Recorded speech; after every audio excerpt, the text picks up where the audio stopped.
Changing your address for Rogers Internet involves transferring your existing service to a new location. As of late 2025, Rogers has streamlined this process, emphasizing digital self-service. To start, ensure you have an active Rogers account and can confirm service availability at your new address.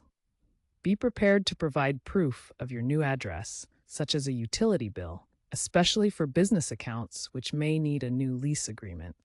You'll need to log into the MyRogers app or website or call 1-88-ROGERS-1. Navigate to Account, then Services, and select Move Services. Enter your new address to verify coverage. The system now uses AI-powered address validation, including integration with Google Maps to minimize errors. Transfers generally take 5 to 10 business days.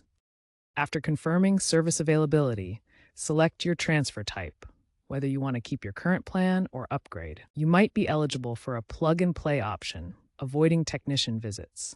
Schedule any necessary installation, particularly for fiber setups. Be aware of potential fees, which can range from free for same area moves to $150 or more for relocations requiring new infrastructure. Pay any applicable fees, such as modem shipping costs, around $49.99, and confirm your order via email or SMS. Once at your new address, activate your service, test the connection, and return any old equipment if required. Common pitfalls include delays if your new address lacks Rogers infrastructure. Always check coverage beforehand. Remember to update your billing address separately to prevent service disruptions.